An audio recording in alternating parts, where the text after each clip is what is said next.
Our main event is Drew McIntyre taking on Damian Priest for the World Heavyweight Championship. Due to the result on Monday, there is no judgment day in the corner of Damian Priest here. Drew McIntyre does get, for his entrance, a bunch of pipers here. So, did you like the entrance? Yeah. The Inveraray District Pipe Band, I had to write that down. Of course, I didn't know them on site. Playing Scotland the Brave, and drew out to a crazy reaction. I think I saw the Live and Loud trademark meter hit 106 decibels at one point as he came out here. Oh, broke the meter almost here. Yeah. So the crowd is going crazy for him. Drew is signing autographs. The flag is draped across his back, so it's a total babyface moment for Drew McIntyre. They even give Drew a little solo moment by himself after his music ends, just like standing in the ring with the crowd after this entrance. The atmosphere is incredible, and there are a ton of boos for Damian Priest, as you would expect. As massive as like Cardiff's stadium size crowd was, like hearing 11,000 people packed into like this closed roof arena, I thought like made this moment feel almost just as significant for Drew McIntyre on TV. McIntyre starts off really hot in this match. Okay, he delivers a topic on Hero to Priest right away, but Priest quickly gains the advantage as he's playing up the reaction really well here in enemy territory. Drew hits the Michinoku driver, our third one of the night, gets a 2 count out of that, and at this point in the match, Priest goes for a tope con Hero. Okay, his usual sort of mid rope step up into a flip dive, but this time he flips and gets caught he slips and then gets his foot hung up between the top and the second rope, a la, Shawn Michaels in the ladder match against Razor Ramon. And he's now completely hung upside down. And rather than struggle to get immediately out of it, I get the sense Priest immediately recognized what a gift this botch was, as he just kind of laid there and Drew capitalized by stomping at him. Now, I don't know what is being said in the press conference, but like, I'm sure the result of this is going to have some people debating about whether or not this was planned or whether or not this was unintentional. What did you think, Neil? I can't imagine this was planned. I think you would try this and get it right 1 in 1,000 times. Hopefully he's not hurt. He sold his ass off for the rest of the match. It was so good that, I was like, is there a hairline fracture here? I still wouldn't be surprised if there were. But this was, like you said, an absolute gift, because I can't imagine this being rehearsable and being repeatable. I think it was, given the assumption that he's not hurt, an absolute gift, wonderful, and Drew, they just kicked at him and then went to gloat at the table, and the announcers did their bit as well, saying, well, he's not going to win with him hanging there, he has to do something, so Drew eventually gets him out of it. It does show how tight these ropes are from when I started watching the product, which is many, many moons ago in the sort of early 90s, where I think Jake the Snake was sort of famous for getting accidentally, would get into like almost crucifix position and hang back into the ropes and get hung up on the ropes that way. This looked so tight, and the ref is trying his best. And Drew even tried at one point to pull the ropes aside to let the foot out. And that was just no go. The only way to get him out was to basically reverse his position into a standing. I'm with you. Like, when you just simply think about how difficult it would be to make this an intentional spot, I think I'm more likely to think that this was totally unintentional. But you can also maybe tell because like Drew didn't really have much to do with it. He did stomp him a few times, but beyond that, didn't really have much kind of to work with, as he was kind of talking about. Now, the fact that like it was, let's say it was a botch, you really do have to commend Damian Priest for the way he was able to improvise. We think improvise, he could obviously be legitimately hurt with his ankle, but he used the ankle for the rest of the match in his selling and maybe even a bit towards some of these near falls. So let's discuss the rest of this match first of all. So Priest stops a white noise attempt from the second rope, and he instead lands a razor's edge on one leg for a 2 count. They do some yay boo with strikes, and again, Priest is continuing to show his ankle is bothering him throughout all of this. Drew kips up, he signals for the Claymore, but Priest retreats to the floor. They fight on the floor. Drew ends up Claymoring Priest through the barricade.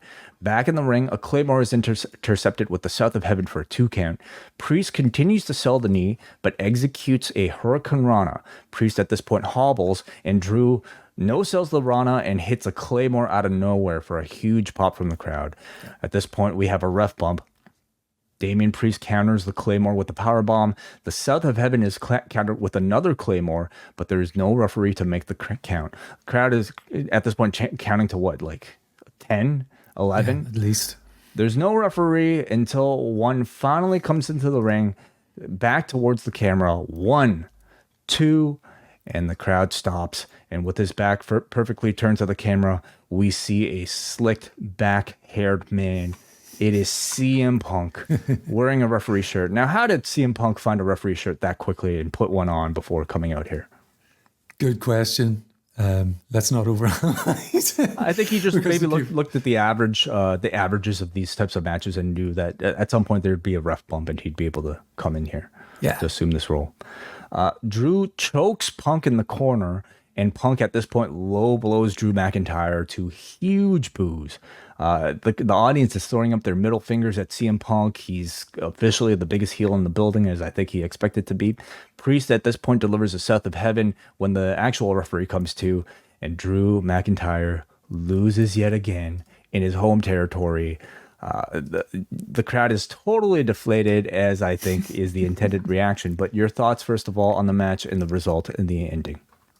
Really enjoyed the match. I think it was enhanced by the rope spot and the crowd throughout being so mega hot.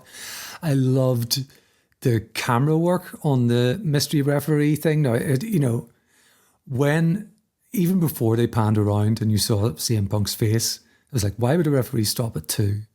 There was no kick out. Oh no, he's there, and there he was. And I thought it was cool. It's the crowd were unhappy, but some of them, this Punk is making his way to the back. He's getting hugs from some guys at the entranceway, middle fingers, like you said, from some others. But great surprise, because I feel like as lately as last week as last night, there was no real sense. You always get the fake CM Punk spotted at airport photograph. That's usually from years ago, and you can tell by his hair and stuff like that. But no, they snuck him in, kept him off this kickoff panel.